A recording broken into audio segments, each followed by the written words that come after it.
Familiar with the wall, the memorial wall, Vietnam Wall, the names that are on it, and I'm sure some of you have actually made the trip to see the wall. It consists of a list of names inscribed upon the wall, and they go on, and just quite a sight. He shared with me that he had purchased from the United States Mint some commemorative coins, and one of them had an image of the wall on it. And I want to give this to Miss Imodine. You won't be able to see it from your distance there, but maybe she can share it with you later. But the ubiquitous hand that's on the wall, it shows the hand reaching for the wall. The hand, if you read it covers the names, and on the left of the hand is Earl D. All, and next to it is Levine J. Banks, and then the next name in order is Oscar Barker Jr., and the hand is covering the name of Oscar Barker Jr. So I think the Lord has been with us today with the weather, and as I told Lieutenant Kelly, I don't believe in coincidences, but there is a special purpose behind that hand being over Specialist Barker's name on that wall, I do believe. At this time, I'm going to present this to Miss Imodine, if you would come up, ma'am. And we also will have something more for you in just a moment, but I want to now give you that. Thank you very much. I'd also like to thank Congressman Barrow and his office for their help and support throughout this whole endeavor. And I'd like to say hello to Ms. Rice. It's a pleasure, ma'am. This is way too long in coming. The paperwork seems to have gotten lost in Vietnam, and it was a rare opportunity that allowed me to follow up, and I want to thank everyone that helped me, including the decorations and awards board of the 1st Cavalry Division, headed by General Harry W. Bernard, who was our commander in Vietnam.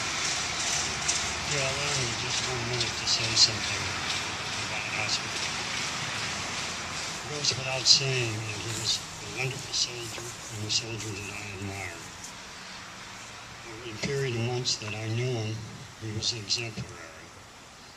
Over the battles in the Ia Drang, he was extraordinary.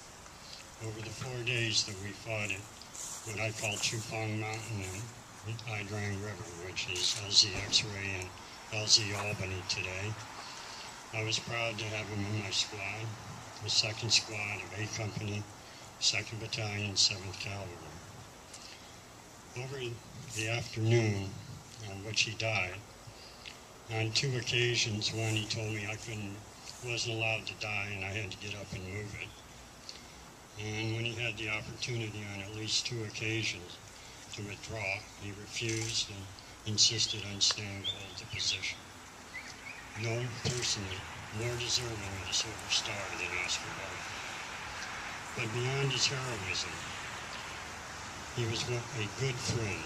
He wasn't the funniest person, but he could always tell a good story, and he seemed to know the right moment to tell it. And it was an honor to serve with him, and it's a pleasure to be here today, and thank God. It's a great honor for me to be here today to add my tribute to those that his colleagues have already paid Oscar Barker Jr. When I was little, my granny taught me that there are 5 learned professions: teaching, preaching, practicing law, practicing medicine, and taking up the colors, service in the military. Everybody might be called to do it, but not just anybody can do it. It is a learned profession. It's always been one of the great noble professions throughout time. The difference between serving in the military and these other professions is this. While all these other professions may call upon its practitioners to show a little moral courage from time to time, maybe treating somebody nobody else wants to treat, or representing somebody no one else wants to represent, the military is the only one of the learned professions where each and every one of its members might be called upon at a moment's notice to literally lay down his life for his fellow man. Jesus had something to say about this. He said, "Greater love hath no man than this, that he be willing to lay down his life for his friends." Now, we remember the Battle of LZ Albany for different reasons. Military historians remember it for the lessons that we took from that experience. What I know as a little shaver, I was just 10 years old at the time of the events we honor today. But both sides learned some hard and bitter lessons from that engagement. What we remember today about that engagement was the sacrifice of Specialist Fourth Oscar Barker Jr. I can think of no more effective or compelling summary of the love he bore for his friends and the sacrifice that he made than to recite from y'all the pertinent details of the citation that accompanies the issuance of the award we present today. This is what the United States Army has to say. For gallantry in action against the enemy on 17 November 1965 in Ia Drang Valley, Republic of South Vietnam, while serving as a rifleman in the 2nd Platoon, Company A, 2nd Battalion, 7th Cavalry, 1st Cavalry Division, Air Mobile. During the Battle of Landing Zone Albany, Specialist Barker was wounded early in the attack, but he refused to withdraw from the fight to tend to his wounds. Throughout the battle, he continuously exposed himself to intense enemy fire as he furiously fought the enemy. Specialist Barker defied heavy enemy attacks directed at him to lay down deadly automatic gunfire at the enemy, which allowed other soldiers to withdraw to safer positions where they could continue to fight.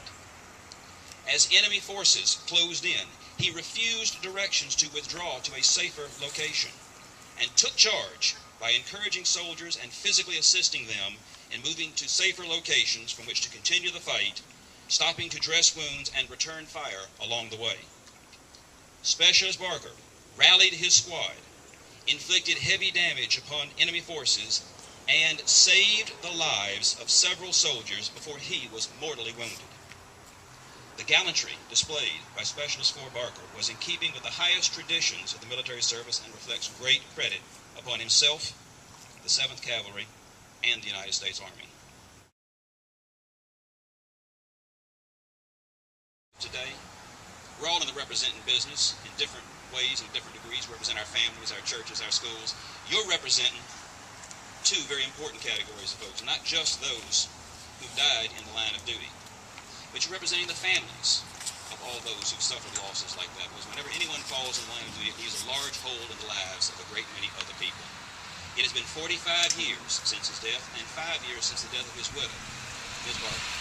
So thank you for representing the family, because believe it or not, you represent a great many other people today, and you allow us to honor all of them as we present to you the honors that were earned by your brother-in-law at the time of his death way back in 1965. And so, on behalf of the Commander-in-Chief, President of the United States, and a grateful nation, it gives me a great and solemn honor to present to you the third highest award for gallantry against the enemy by any member of the United States Army, the Silver Star, and the citation that accompanies it. Would you please come